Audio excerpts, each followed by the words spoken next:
What's up guys? Today we're going behind the scenes on the commercial I shot for Amay Unique Cosmetics, and I'm just going to go over the lighting, the color scheme we were going for, and then also kind of the story. So to get started, let's hit that intro.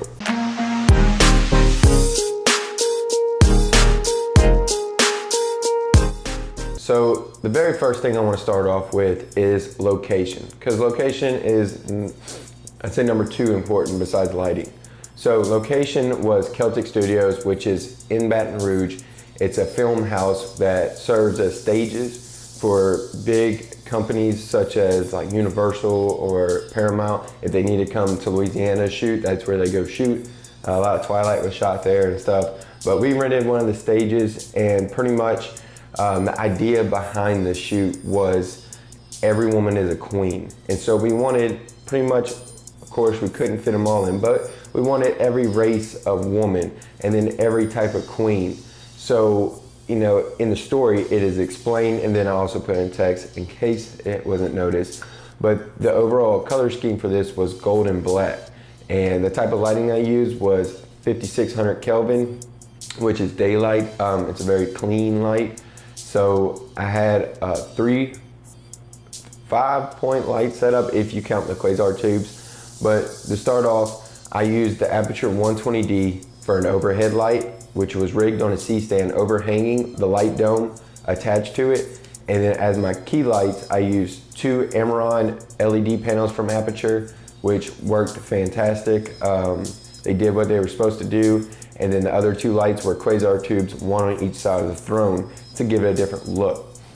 So how I went about shooting this is I wanted it to be epic. The song was already picked out, which I picked out the song on soundstripe.com. I will be releasing a video soon about where I license my music. That is a great place. But anyways, I already knew the song, so I knew how I needed to shoot it. And so how I went about it was I used my Ronin for the first few shots on the throne, which was with the Sony a6500 and the Sigma 18 to 35 millimeter. And that was really just going in and kind of going left to right a little bit on the detail shots.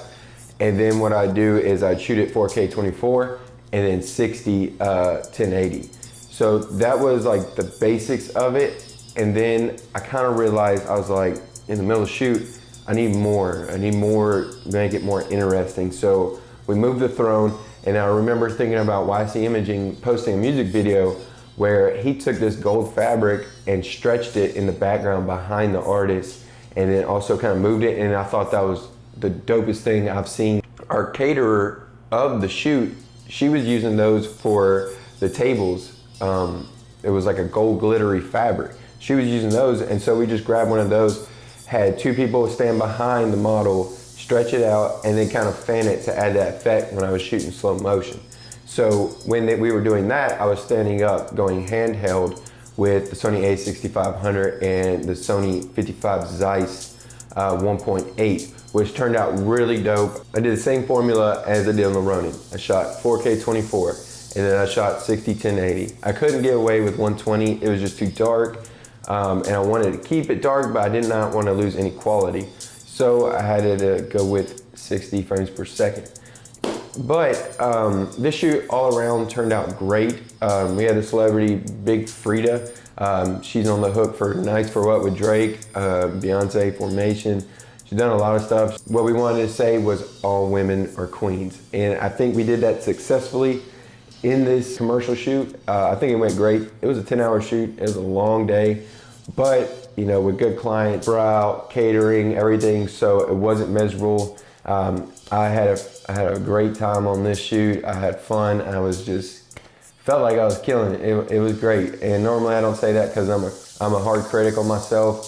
So when I'm shooting, I'm like, oh, this could be so much better and whatever. Lighting to me was the most important part of this shoot, and it took probably about 2 hours to get it right. I was moving lights around, trying to figure out what we wanted to do. We also had to lay a false floor, meaning a black sheet on top of the carpet with Gorilla Glue tape to make sure it blended in. There were some spots we missed, but it didn't hurt the video, so that's all that matters. Well guys, this is the behind the scenes. There will be more in the future, I promise, for music videos for sure. It's just I don't want to shoot for all music videos because all music videos are just not worth it.